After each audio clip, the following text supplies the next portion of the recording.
Assalamualaikum warahmatullahi wabarakatuh.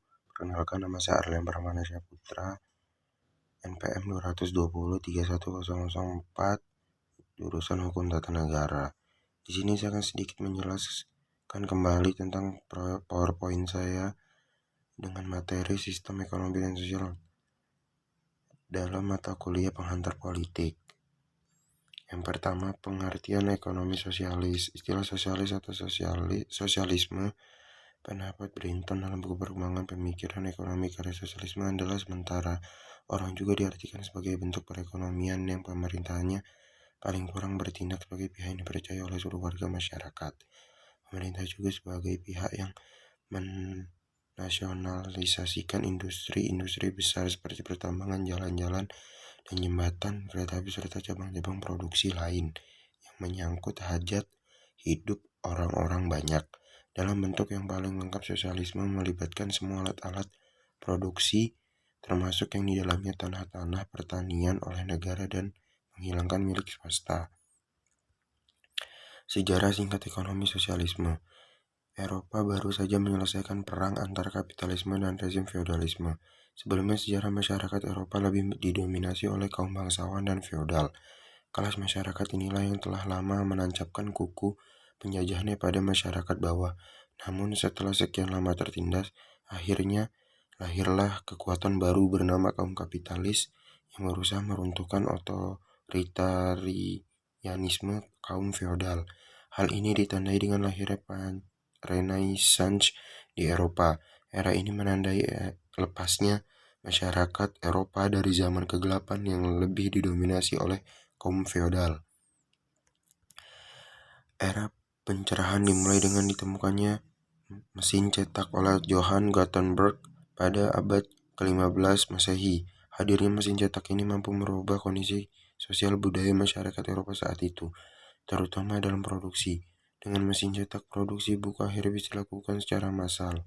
Setelah sebelumnya bersifat manual menggunakan tangan atau menulis di atas batu, pola manual ini jelas sangat melelahkan dan tidak efektif untuk meningkatkan produksi tulisan. Mesin cetak adalah faktor utama terjadinya akselerasi peningkatan produksi buku dan bacaan. Fenomena ini berimplikasi pada lahirnya era komunikasi. Dengan banyaknya kuantitas buku yang dicetak, semua orang terpicu untuk saling tukar ide dan pikiran. Maraknya diskusi dan pertukaran ide ini ternyata membawa akibat fatal terhadap rezim bangsawan. Budaya kritis masyarakat semakin terasa sehingga mampu membongkar segala macam kebusukan dan kebobrokan kaum feodal, sekaligus meruntuhkan mitos surgawi yang diwartawakan para raja.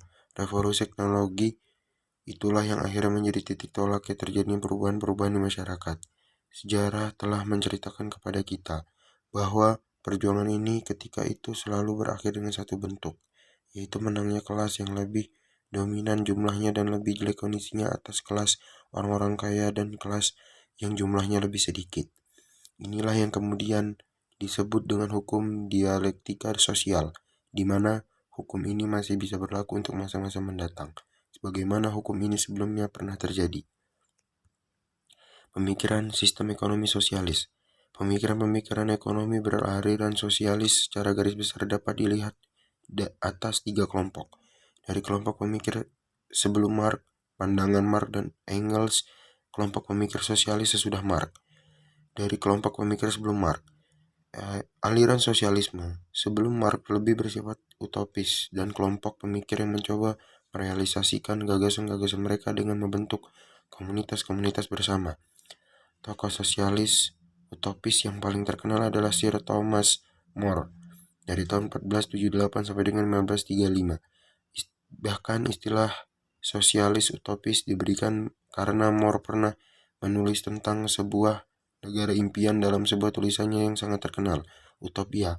Buku Utopia ditulis pertama kali dalam bahasa Latin di Belgia tahun 1516 dan diterjemahkan ke dalam bahasa Inggris tahun 1551. Tulisan-tulisan para pemikir sosialis utopia di atas bersifat utopis, hanya menghayalkan bentuk suatu komunitas ideal. Di lain pihak ada tokoh-tokoh sosialis yang merealisasi cita-cita mereka dalam kenyataan. Di antaranya Robert Owen 1771 sampai dengan 1858, Charles Fourier 1772 sampai dengan 1837, dan Louis Blanc 1811 sampai dengan 1882 dengan mendirikan komunitas-komunitas, namun kebanyakan segera layu sebelum berkembang. Barulah di tangan Karl Marx ide sosialisme mendapat landasan ilmiah, paling kurang menurut anggapan Marx sendiri. Pandangan Marx dan Engels. Di antara sekian banyak pakar sosialis, pandangan Karl Heinrich Marx 1818 sampai 1883 dianggap paling berpengaruh dari segi teoritis. Banyak pakar dan pemikir ekonomi yang mengakui bahwa argumentasi Marx sangat dalam dan luas. Teori-teorinya tidak hanya didasarkan pada pandangan ekonomi saja, tapi juga melibatkan moral, etika, sosial, politik, sejarah, dan falsafah dan sebagiannya. Karl Marx sangat benci dengan sistem perekonomian liberal yang digagas oleh Adam Smith dan kawan-kawan. Argumen-argumen yang disusun Marx dapat dilihat dari berbagai segi, baik dari sisi moral, sosiologi, maupun ekonomi. Salah satu buku yang ditulis Marx dan Engels yang sangat berpengaruh adalah Manifesto Komunis yang terbit tahun 1848 dan Das Kapital. Menurut Marx, sejarah segala masyarakat yang ada hingga sekarang pada hakikatnya adalah sejarah pertentangan kelas. Ada masyarakat kelas kaya dan ada masyarakat kelas tak berpunya. Semua kelas-kelas masyarakat ini dianggap Marx timbul sebagai hasil dari kehidupan ekonomi masyarakat. Marx juga mengemukakan tentang teori surplus value dan penindasan buruh. Upah alami yang diterima oleh para buruh hanya cukup sekedar penyambung hidup secara subsisten, yaitu untuk memenuhi kebutuhan yang sangat pokok-pokok saja. Padahal nilai dari hasil kerja para buruh jauh lebih besar daripada jumlah yang diterima mereka sebagai nilai upah alami. Kelebihan nilai produktivitas kerja buruh atas upah alami yang disebut Marx sebagai nilai lebih surplus value dinikmati oleh para pemilik modal. Kelompok pemikir sosialis sesudah Marx. Pengaruh dari ajaran Marx dan Engels tersebut sangat luar biasa. Pada kuarter pertama abad ke-20, pemikiran-pemikiran Marx dan Engels dimodifikasi oleh Lenin. Dengan teori di atas, Lenin mempunyai cukup alasan untuk melakukan revolusi di Rusia yang dikenal dengan revolusi Bolshevik tahun 1917. Sementara itu, kaum revisionis yang dipimpin oleh Bernstein dan Kautsky juga ingin melakukan perubahan-perubahan sosial, akan tetapi bukan melalui revolusi kekerasan seperti yang dilaksanakan Lenin, melainkan secara damai. Sistem ekonomi sosialis yaitu sistem ekonomi yang seluruh kegiatan ekonomi yang dilaksanakan dan diawasi oleh pemerintah secara terpusat. Sistem ekonomi sosialis tidak sama dengan sistem ekonomi komunis. Sosialisme merupakan tahapan persiapan komunisme. Faktor-faktor mendorong lahirnya sosialisme. 1. Karena adanya revolusi industri. 2. Karena bangkitnya kaum borjuis atau majikan dan kaum proletar buruh. 3. Muncul pemikiran-pemikiran baru yang lebih terpelajari dan lebih rasional terhadap kehidupan manusia dan masyarakat. 4. Adanya tuntutan-tuntutan berlakunya demokrasi dan hasil revolusi Prancis. Kelebihan, kekurangan, dan ciri-ciri sistem ekonomi sosialis. Kelebihan, disediakannya kebutuhan pokok didasarkan oleh perencanaan negara. Produksi dikelola oleh negara. Pemerintah lebih mudah mengendalikan inflasi, pengangguran, dan masalah ekonomi lainnya. Pasar barang dalam negeri berjalan lancar. Kekurangan, sulit melakukan transaksi tawar-menawar, sangat sukar dilakukan oleh individu yang terpaksa mengorbankan kebebasan pribadinya dan hak terhadap harta milik pribadi hanya untuk mendapatkan makanan sebanyak 2 kali.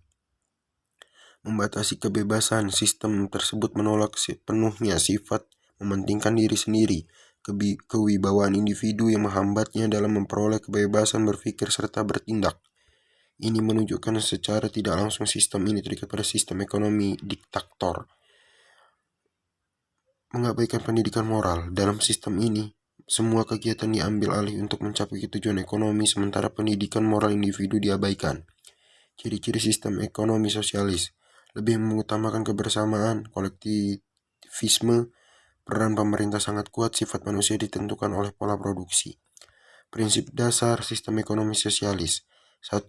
Dalam sistem ekonomi sosialisme mempunyai beberapa prinsip dasar sebagai berikut. Pemilikan harta oleh negara seluruh bentuk produksi dan sumber pendapat menjadi milik masyarakat serta keseluruhan. Hak individu untuk memiliki harta memanfaatkan produksi tidak diperbolehkan. Kesamaan ekonomi. Sistem ekonomi sosialis menyatakan, walaupun sulit ditemui di semua negara komunis, bahwa hak-hak individu dalam suatu bidang ekonomi ditentukan oleh prinsip keamanan atau kesamaan. Setiap individu disediakan kebutuhan hidup menurut keperluan masing-masing. Disiplin politik untuk mencapai tujuan di atas. Keseluruhan negara diletakkan di bawah pengaturan kaum buruh yang mengambil alih semua aturan produksi dan distribusi. Kebebasan ekonomi serta hak kepemilikan harta dihapus. Aturan ini diperlakukan sangat ketat untuk lebih mengefektifkan praktek sosialisme. Hal ini menunjukkan tanpa adanya upaya yang lebih ketat mengatur kehidupan rakyat, maka keberlangsungan sistem sosialis ini tidak akan berlaku ideal sebagaimana yang dicita-citakan oleh Mark, Lenin, dan Stalin. Pengertian politik. Politik adalah kegiatan suatu bangsa yang bertujuan untuk membuat, mempertahankan, dan mengamandemen peraturan-peraturan umum yang mengatur kehidupannya, yang berarti tidak dapat terlepas dari gejala konflik dan kerjasama. Dengan definisi tersebut, Andrew Haywood secara tersirat mengungkapkan bahwa masyarakat politik atau politi dalam proses interaksi pembuatan keputusan publik juga tidak lepas dari konflik antara individu dengan individu ataupun dengan kelompok, maupun kelompok dengan kelompok lainnya. Dengan kata lain, masing-masing kelompok saling mempengaruhi agar suatu keputusan publik yang disepakati sesuai dengan kepentingan kelompok tertentu. Pengertian ideologi politik. Ideologi adalah seperangkat tujuan dan ide-ide yang mengarahkan pada suatu tujuan, hasrat, dan tindakan. Jadi ideologi politik dapat diartikan sebagai seperangkat tujuan dan ide yang menjelaskan bagaimana suatu rakyat memperagakan pekerjaan dan bagaimana cara mengatur kekuasaan. Liberalisme. Liberalisme berasal dari kata liberalis yang berfaedah lepas. Dalam liberalisme, kebebasan individu, pembatasan kekuasaan raja atau pemerintah, dan persaingan pemilik modal atau kapital. Karena itu, liberalisme dan kapitalisme terkadang terlihat dan diteliti sebagai sebuah ideologi yang sama. Liberalisme muncul pada zaman kepenghabisan masa zaman 17 berhubungan dengan runtuhnya feodalisme di Eropa dan dimulainya zaman Renaissance, lalu disertai dengan gerak-gerak yang membuat politik masa revolusi Prancis.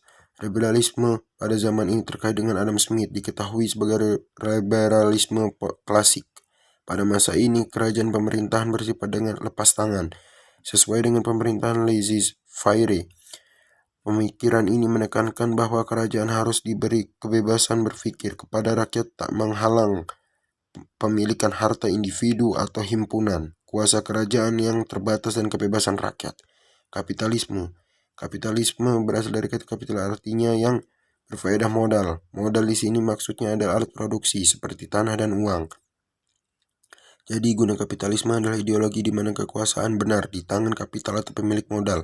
Sistem ekonomi lepas tanpa batas yang didasar pada keuntungan, di mana warga berlomba dalam batasan-batasan ini. Menurut cara pandang kapitalisme, setiap individu bukanlah bagian dari warga, tetapi merupakan suatu pihak yang harus berjuang untuk kebutuhan sendiri. Dalam perjuangan ini, faktor penentunya adalah produksi. Produsen unggul akan tetap bertahan dan produsen lemah akan tersingkir. Sosialisme, atau yang terakhir, sosialisme adalah patuah yang membunyikan tujuan mengubah bangun warga dengan menjadikan perangkat produksi menjadi milik bersama, dan pembagian hasil secara merata di samping pembagian lahan kerja dan bahan makanan secara meluruh. Dalam sosialisme, setiap individu harus berupaya untuk memperoleh layanan yang layak untuk kebahagiaan bersama, karena pada hakikatnya manusia hidup bukan hanya untuk lepas, tapi juga saling saling tolong-menolong. Sosialisme yang kita kenal saat ini, sosialisme sebenarnya telah lahir sebelum dicetuskan oleh Karl Marx. Sekian yang dapat saya sampaikan. Jika ada salah-salah kata, saya mohon maaf, kesalahan teknis dan lain sebagainya. Kepada Allah saya mohon ampun. Saya akhiri bila taufiq wal hidayah. Wassalamualaikum warahmatullahi wabarakatuh.